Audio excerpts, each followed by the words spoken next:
कहा ऐसे द्वंद्व में सृजन और विनाश, बनाना और बिगाड़ना, जन्म और मरण, इस मिश्रित देश में प्रक्रिया में हमको क्यों डाल दिया?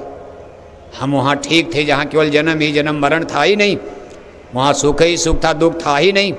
जो चीज़ मिल गई कम या ज़्यादा वो हमारी, उसमें कोई अंतर था ही नहीं, बन गया तो बिगड़ेगा नहीं। जब हम ऐसे देश में तो आपने क्यों डाला?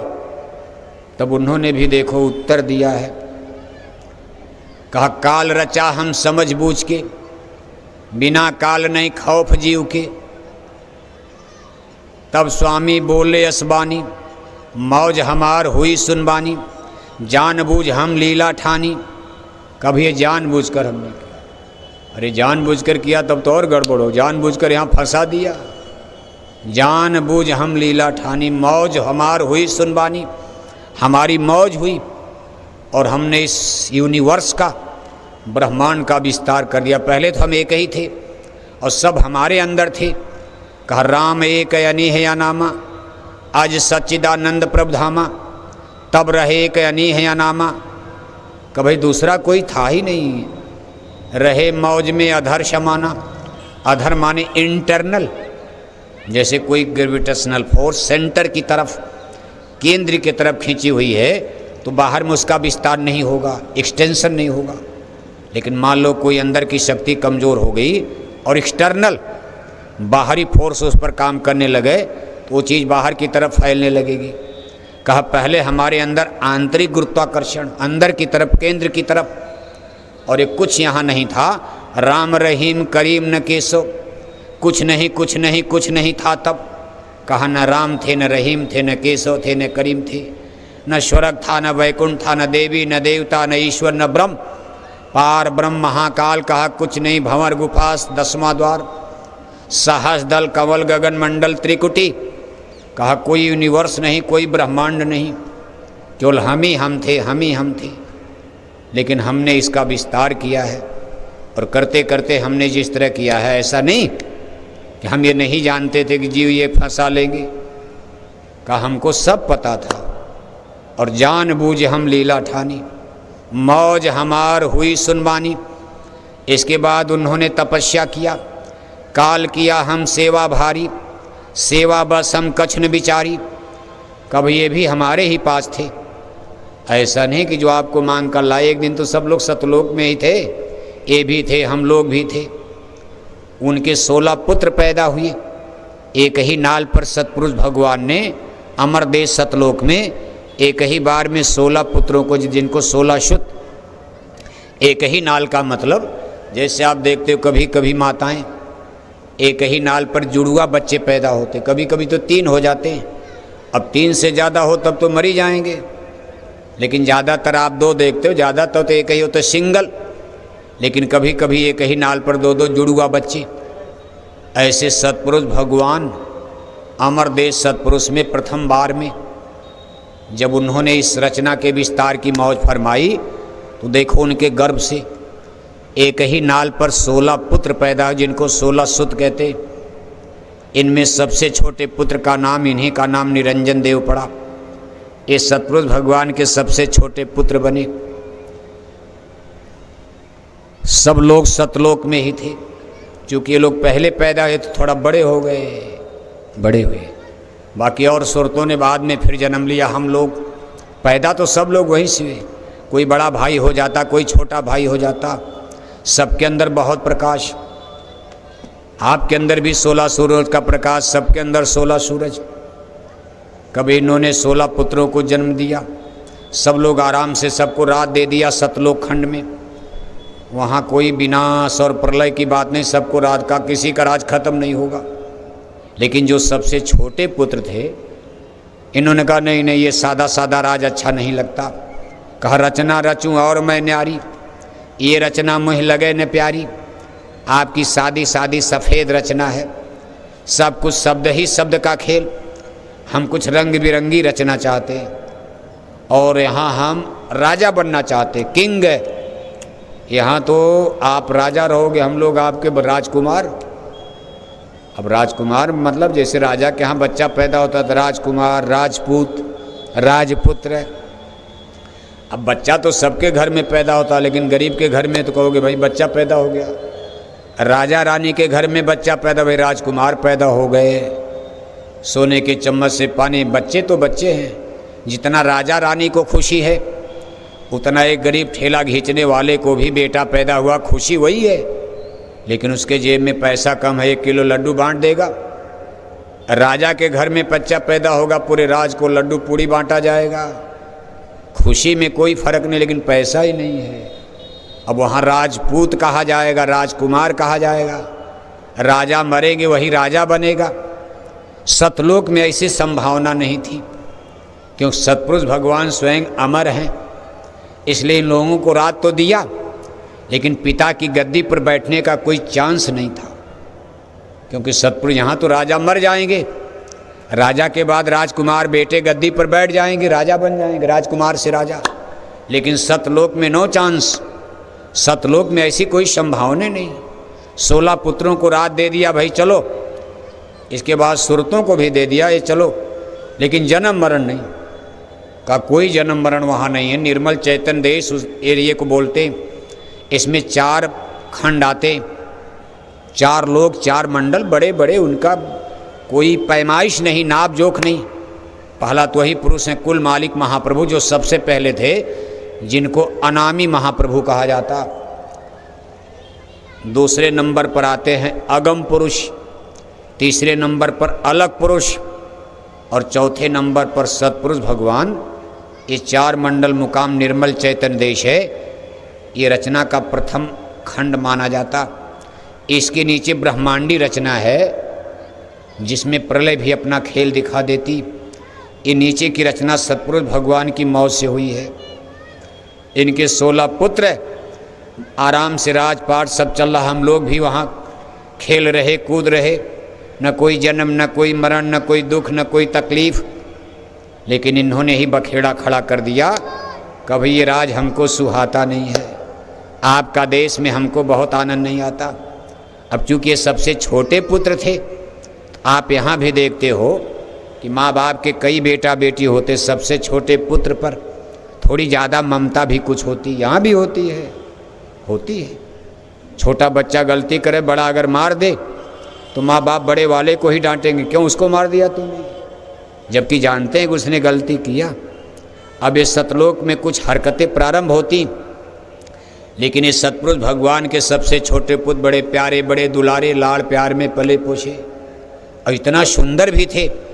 ये 16 पुत्रों में सबसे सुंदर, इनका नाम आगे श्याम सुंदर पड़ेगा। संतों ने तो इनको काल ब्रह्म घोषित कर दिया, काल। लेकिन भक्तजन इनको देखो, इतनी जगत में इनकी महिमा गाई गई, श्याम सुंदर। इनको अलख निरंजन भी कह दिया, भजो रे मन अलख निरंजन नाम, इनको भी अलग कह दिया, क्योंकि कहे कि भाई मैं अव्यक्त रहूँगा, मैं किसी पर प्रकट नहीं होऊंगा, क्योंकि उनको सतपुरुष भगवान का ध्यान करना पड़ता एकांत में। अगर थोड़ा सा ध्यान हट जाएगा तो इनका 3 लोक का राज खत्म हो जाएगा। इसीलिए इन्होंने 3 पुत्रों को जन्म दिया था। इन्हीं पुत्रों के रूप में अपने भक्तों को, जोगी जनों को, जो लोग इनकी भक्ति करते, दर्शन देते। कभी भगवान शंकर के रूप में देते, कभी भगवान विष्णु के रूप में देते हैं। बाकी इन्होंने कहा भाई मैं अव्यक्त रहूँगा। अव्यक्त माने हूँ, लेकिन मैं किसी को दिखाई नहीं दूंगा, मुझे कोई पा नहीं सकता। अपनी अष्टांगी देवी इसका दरवाजे पर बैठ जाओ। देवी को पता है, जो इनकी अष्टांगी देवी हैं, इनको पता है कि पुरुष कहाँ बैठे हैं, स्वामी कहाँ बैठे हैं। बराबर इनसे वार्तालाप होता, इंटरनेट कंप्यूटर चलता रहता, देखना सुनना। लेकिन पुत्रों को नहीं पता दिया। अपने 3 पुत्रों को, ब्रह्मा विष्णु शिव को देखो, कोई जानकारी ये नहीं दे पाए। अपने पुत्रों को भी आज तक भेद नहीं दिया। लेकिन अष्टांगी देवी उन्हीं पुत्रों को लेकर यहाँ राजपाट में उलझा दिया सबको। हम लोग भी उलझ गए, लोग भी उलझ गए, सब उलझ गए। इन्होंने ही देखो खेल किया। तो सतपुरुष भगवान कई बार समझाए, कहा क्यों बवाल करते हो, तुम भी दुखी हो। लेकिन अब जो होना था, अगर उन्होंने ये बात कह दिया कि जानबूझ हम लीला ठानी, मौज हमार हुई सुनबानी, और काल रचा हम समझ बूझ के, बिना काल नहीं खौफ जीव के, का इनको कुछ तकलीफ में डालना जरूरी था। अब ये उनकी वाणी हो गई, संतों ने बयान किया। संत माने सत्पुरुष, संत माने कोई हाड़ माश नहीं। जो संत अवतार यहाँ होते हैं, कहा सत्य पुरुष ने धारा रूपा, संत स्वरूप भय जग भूपा, परम पुरुष अनामी स्वामी, धारा नर रूप जगत में, गुरु है जीव चेताए, जो जो माना बचन समझ के उनको संग लगाए। यानी वो खुद आकर के बयान देते, एविडेंस हमारे आपके बीच में गवाही दे रहे हैं। देना पड़ेगा, सुरतों के सामने बयान देना पड़ेगा। अगर वो पूछ रहे कि क्यों मुँह डाला काल लोक में, अति भरमाया हर्ष शोक में, कोई न कोई कारण तो बताना पड़ेगा। भाई क्या हमने पाप कर दिया, हमसे क्या गलती हो गई, कर्म में तो आज हम फंसे, पाप पुण्य का कानून तो यहाँ बनाया गया, लेकिन हमने सतलोक में कौन सी भूल किया था, क्यों मुँह डाला काल लोक में, अति भरमाया हर्ष शोक में। और अगर हमको डाल दिया, हम अपने देश को भूल गए, यहीं जन्म मरण में हमारी नियति बन गई, जन्मना मरना हमारे भाग्य में है, हम तो आपको भूल ही गए हैं, जानते भी नहीं कौन हो आप। अब का आए मोह चितावन, सुंदर रूप धरा मन भावन। अब इतना मनमोहनी स्वरूप धारण करके आप मनुष्य शरीर में हमको क्यों चिताने आए। अब तो हम यहाँ जन्म मरण में कितने युग से इसी तरह चलते रहेंगे, गाय बनेंगे, बैल बनेंगे, कुत्ता बनेंगे, बिल्ला बनेंगे, कभी हिंदू बनेंगे, मुसलमान बनेंगे, राजा बन जाएंगे, रंक बन जाएंगे। ये जन्म मरण में कितने बीते चलते रहेंगे, हमको तो पता नहीं सतलोक कहाँ है, हम तो आपको भी नहीं जानते, सारी चीज़ भूल गई। सूरत देश अपना बिशराना, काल देश घर अपना जाना। लेकिन वो कहते भाई हम आपको छोड़ेंगे नहीं, हे सूरत हम आपको छोड़ेंगे नहीं, हम आपको लेने आ गए, हम आए वही देश है जहाँ तुम्हारा धाम, तुमको घर पहुँचाओना एक हमारो काम। का जब हमने इनको वरदान में दिया और कहा काल लाए तन मन में घेरा, अब इनको काल कह दिया, पुत्र इन्हीं के, वरदान इन्हों ही दिया, लेकिन देखो अब थोड़ा सा नाराज होकर इनको काल कहते हैं। संतों ने ही काल कहा है, दुनिया तो इनको भगवान मानती, ब्रह्म मानती। आज हिंदू धर्म में इनकी पूजा होती, इनको हिंदू लोग ईश्वर कहते। अच्छी तरह जान लो, इन्हीं को जिन्होंने आपको फंसाया है, सतपुरुष भगवान के सबसे छोटे पुत्र, इनको हिंदू धर्म में ईश्वर कहा जाता। इनको हिंदू लोग ठाकुर जी भी कहते, इनको हिंदू लोग सत्यनारायण स्वामी भी कहते, इनको हिंदू लोग त्रिलोकीनाथ भी कहते, इनको रामायण में व्यापक ब्रह्म निरंजन भी कहा गया। नाम असली तो निरंजन ही है, कहा व्यापक ब्रह्म निरंजन है, निर्गुण विगत विनोद है, सोयज भक्ति प्रेम बस, कौशल्या की गोद। ये तो अवतार लेते नहीं, लेकिन अपने परम पुत्र, प्रिय पुत्र भगवान विष्णु के रूप में ये समय समय पर अवतार लेते। कभी कभी प्रलय आती है तो शंकर के रूप में, शिव शंकर, जब विनाश का डमरू बजता, इस तरह से संसार में लीला करते रहते। अब इन्हीं को मुसलमानों के यहाँ खुदा कहा जाता। खुदा, मुसलमान कहते खुदा हाफिज, अल्लाह ताला खुदा रब्बुल आलमीन। मुसलमान भी इन्हीं पर फिदा हो गए। दीन ईमान इस्लाम का मत इन्हीं पर फिदा, इसके आगे कोई जानता ही नहीं है। जिन्होंने हमको फंसाया उन्हीं की पूजा में हिंदू लगे हैं, उन्हीं की पूजा में मुसलमान लगे हैं। दुनिया का सबसे बड़ा धर्म ईसाई धर्म, ईसाई धर्म में इनको गाड कहा जाता, वो लोग भी इन्हीं पर फिदा हैं। जैन धर्म वाले इनको तीर्थंकर कहते हैं, वो भी इन्हीं पर फिदा हैं। बौद्ध धर्म वाले इनको मानते ही नहीं हैं। बुद्धिज्म जिसको कहते हो, महात्मा बुद्ध का बौद्ध धर्म, वो आत्मा स्पिरिट को तो मानते हैं, वहाँ ईश्वर परमात्मा की मान्यता ही नहीं है। इसलिए बौद्ध धर्म को नास्तिक धर्म कहा जाता। इसके आगे उनको वहाँ कोई लिटरेचर ही नहीं, कोई ज्ञान ही नहीं बौद्ध धर्म में। इसीलिए बौद्ध धर्म कभी कभी उल्टी भाषा बोलते, झगड़े वाली बात, वहाँ सही ज्ञान की बातें नहीं हो पाती। महात्मा बुद्ध जी का जहाँ तक ज्ञान था वो तो सही था। बौद्ध धर्म यानी इंटेलेक्चुअल लाइट, बौद्धिक प्रकाश तो देखा, उसी प्रकाश में बैठकर उन्होंने ज्ञान प्राप्त किया। अब प्रकाश तो यहाँ है ही है, लेकिन एक तो सूरज के पास पहुँचना, फिर सूरज को नीचे से देखना, दोनों में बड़ा फर्क होता है। प्रकाश मिला, उसी प्रकाश में बैठकर कितने बड़े बड़े लिटरेचर स्पिरिचुअल, महात्मा बुद्ध ने कितने बड़े बड़े ग्रंथ उनके यहाँ लिखे गए, लेकिन कुल मिला करके वो वहाँ पहुँच ही नहीं पाए। वो ईश्वर भी नहीं मानते, बाकी सभी धर्मों के लोग यहीं जाकर समा गए। इसके आगे भेद संतों ने खोला है कि भाई कहाँ फंसे पड़े हो, यही तो आपको मांग कर लाए, बखेड़ा खड़ा कर दिया। और इन्होंने कहा भाई कुछ लोग जाने के लिए तैयार। सतपुरुष भगवान ने कहा हम सुरतों को नहीं देंगे। कहा नहीं महाराज, हमारी गोल बन गई, गोल बना लिया। कहा हमारी टीम तैयार है, हमारे साथ हमारे तमाशा में चलने वाले तैयार, का पता लगाओ। मोहर लगने लगी कौन कौन कौन, तो जो लोग इनकी हम लोग इन्हीं की टीम में आ गए। टीम बांधते हो ना, गोल बन गई। 16 पुत्रों में इनकी एक गोल बनी, टीम बना लिया। और जिस दिन सबसे पहले कौन जाएगा, कोई नहीं, सन्नाटा। कौन हाथ उठाएगा पिता के सामने? एक सूरत ने सबसे पहले हाथ उठा दिया, हमने वही अष्टांगी देवी बनकर पैदा। कितनी सजा मिल गई, कितनी बड़ी सजा मिली, लेकिन कुल मिलाकर उन्होंने कबूल कर लिया कि भाई जानबूझ हम लीला ठानी, ये सब हमारी मौत से हुआ, चाहे जैसे भी हुआ हो। और फिर यहाँ मांग करके जब ले आए, कितनी तपस्या इनको करनी पड़ी, वो भी करवाया उन्होंने। और जब तपस्या करके ले आए, कहा भाई काल किया हम सेवा भारी, सेवा बस हम कछ न बिचारी। उसने तुमको मांगा हमसे, सौंप दिया हम सेवा बस में। काल लाए तन मन में घेरा, दुख पाए तुम बहुत घनेरा। तुमको दुख में देखा जब ही, मौज उठी हम आए तब ही। जब सुरतों ने पूछा आप हमको क्यों चिताने आ गए, अब तो हम लोग जन्म मरण में है ही हैं, रहने दीजिए। कहा नहीं नहीं, तुमको दुख में देखा जब ही, मौज उठी हम आए तब ही। कहा आपकी दशा देखकर, ऐसी दशा देख जीवन की, सत्य पुरुष की दया समान। कहते भाई सत्य पुरुष के चित्त में दया आ गई। ऐसी दशा देख जीवन की, सत्य पुरुष की दया समान। संत रूप मोह जग में आए, सतलोक का पता बतान। सूरज शब्द का सच्चा मारक, संत मते का किया बखान। शब्द शब्द सीढ़ी रच डाली, चढ़ चढ़ पहुँचो अगम ठिकान। कभी हमने आपको छोड़ा नहीं है, हमने सीढ़ी बनाई है, आप सीढ़ी से ही आए हो, हमने आपको गिराया नहीं। ये नहीं कि देश निकाला कर दिया, इनका हमने कर दिया है। उन्होंने ही फैसला कर दिया, ईश्वर को हमने देश निकाला कर दिया, निरंजन देव का हमने देश निकाला कर दिया।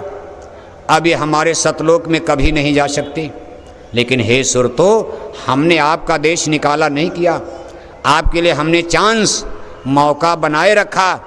आपके लिए मौका अवसर है, और ये मानव जन्म भाग से मिल गया है, इसमें हमने इंतजाम करवा दिया। इन्होंने तो ये कहा था कि ये भी ब्लॉक कर दिए, लॉकडाउन कर दीजिए। जैसे गाय बैल कुत्ता बिल्ला में किसी जन्म जोनी में कोई दरवाज़ा नहीं, रास्ता नहीं, इसी तरह मनुष्य शरीर को भी लॉक कर दिया जाए, ये सूरतें कभी न जाने पाएँ। जैसे हमारा देश निकाला, वैसे इन सब का देश निकाला। हम यहाँ राजा रहेंगे, ये हमारी प्रजा बनकर मरेंगे, कटेंगे, पिटेंगे, जलेंगे, मिटेंगे। हम बार बार जन्म देंगे, मारेंगे, गाय में, बैल में, नरक में, स्वर्ग में। लेकिन सतपुरुष भगवान ने कहा नहीं, इतनी बड़ी इजाज़त मैं नहीं दूंगा, कोई न कोई मौका इनको दिया जाएगा निकलने का। कहा भाई हमने मौका दे दिया, और हमने एक ऐसा पिंजड़ा बनवा दिया हम सकल अपने आकार का, यानी जैसी उनकी शकल सूरज जैसा, जिसको मनुष्य शरीर कहा जाता। कहा हमने एक ऐसा पिंजड़ा बनवाया जिसका दरवाज़ा खोला जा सकता, चिड़िया इसमें से निकल कर उड़ सकती, बाकी और दरवाजे में तो लॉक कर दिया, निकल ही नहीं सकता। गाय में बैल में कोई निकलेगा, कुत्ता बिल्ला कोई नहीं निकल सकता जीव, लेकिन मनुष्य शरीर में दरवाज़ा निकल सकता, पिंजड़े का मुंह खुल सकता। इसलिए हमने एक उपाय, एक सिस्टम, तरीका बनाया इस मनुष्य शरीर को। इसीलिए इसकी महिमा गाई गई।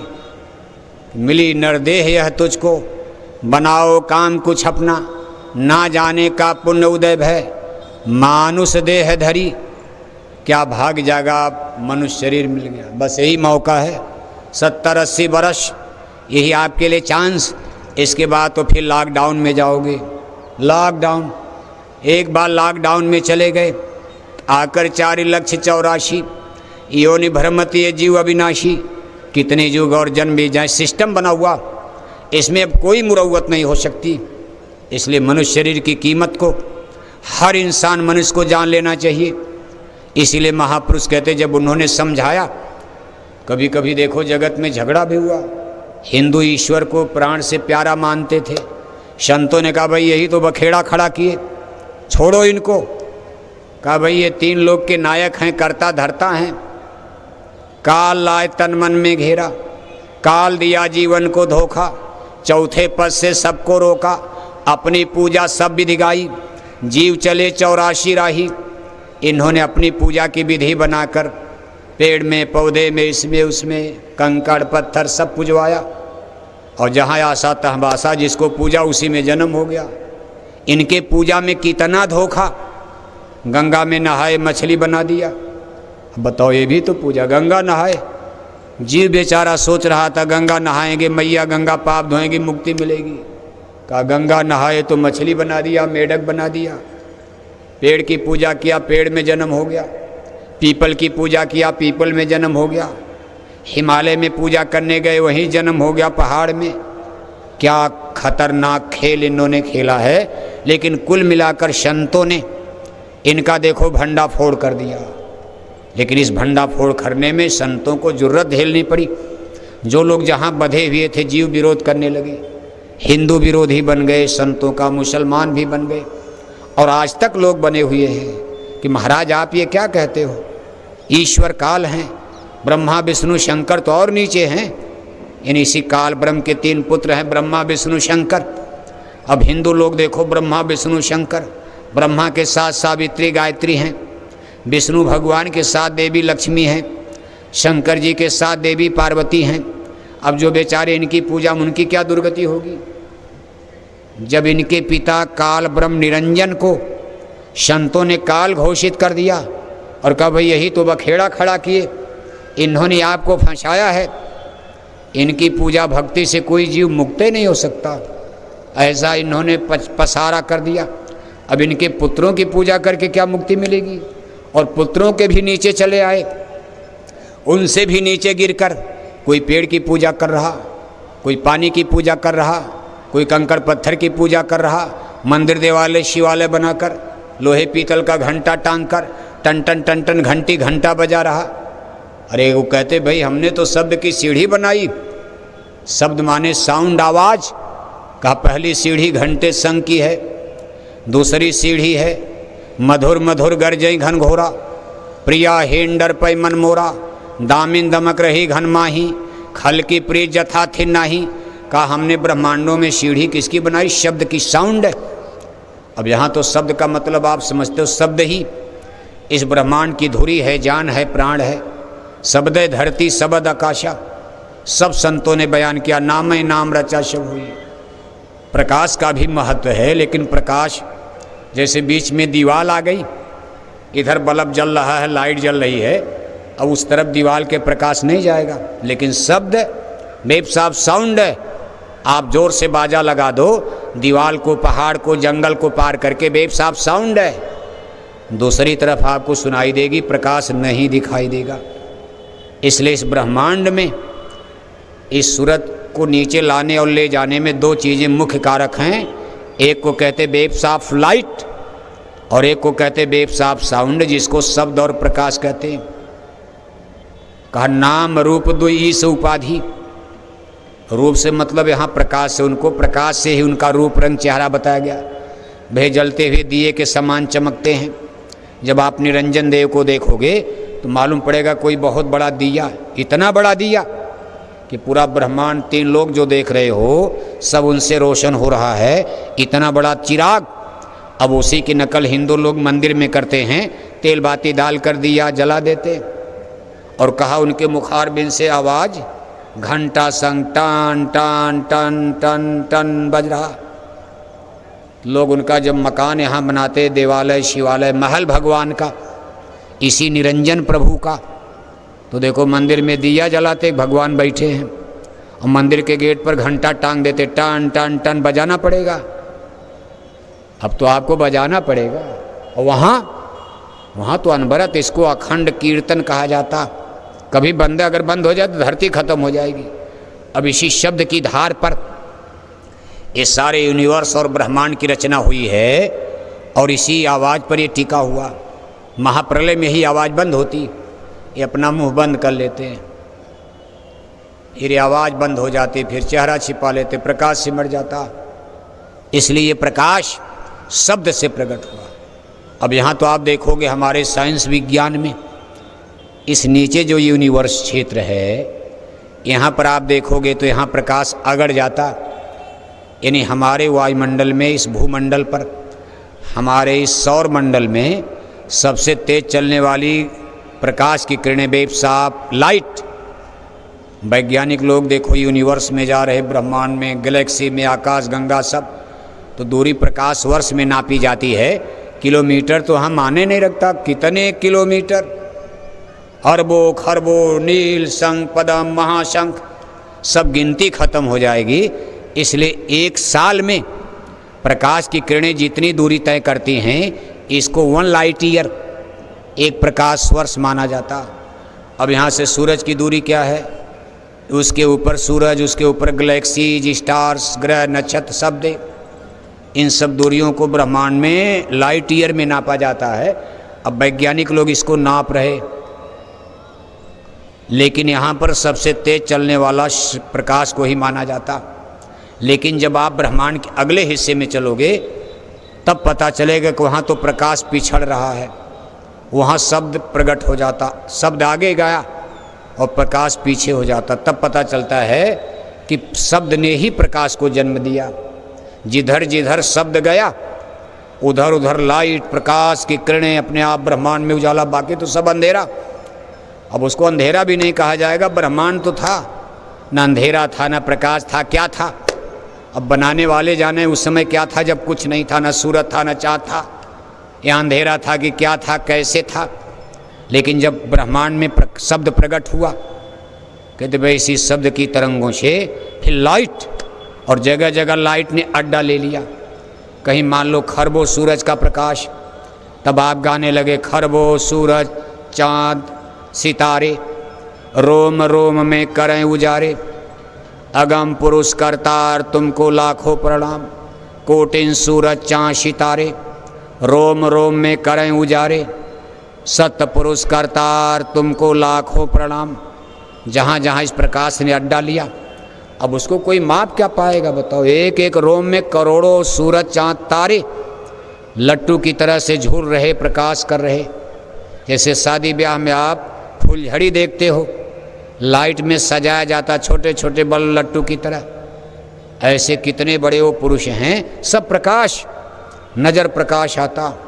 कैसा प्रकाश? कहा करोड़ों करोड़ों एक एक रोम में सूरज चाँद तारे प्रकाशमान हैं। कहा भाई उनको क्या कहा जाएगा? कहा सत्पुरुष कहा जाएगा। कहा उनकी वाणी क्या? कहा वहाँ बीन बांसुरी आवाज़ बज निकल रही है, वहाँ से ऐसी आवाज़ जैसे कोई बांसुरी बजाता नजर आता, ऐसे ऐसे धीरे धीरे। अब चला तो शब्द ही, और इसी शब्द ने जब ठेका लिया तो वहाँ लाइट यानी एरिया बना, और उससे उन लोगों की शरीरें बनी, जो भी उनका रूप रंग बना, उसी रूप रंग को आप कहते भाई दिया के रूप में है। सूरज सफ़ेद यानी प्रातःकाल का रंगीन सूरज, लाल सूरज, उनके मंडल को कह दिया भाई ये गगन मंडल त्रिकुटी है। लाली मेरे लाल की ज्यों देखो तित लाल, लाली देखन मैं गई तो मैं भी हो गई लाल। ऐसे ऐसे मंडल मुकाम की रचना, लेकिन इसमें शब्द की सबसे बड़ी भूमिका। अब ये शब्द आपको टेढ़े मेढ़े कहीं ले जाएगा, इसलिए कहा सतयुग त्रेता द्वापर में। अब उस समय देखो इसी लाइट का, इसी को साधने के लिए, पकड़ने के लिए लोग साधना करते थे। प्रकाश, राम नाम मणि है, लाल सूरज है प्रकाश, लेकिन आगे चल करके प्रकाश पिछड़ जाता।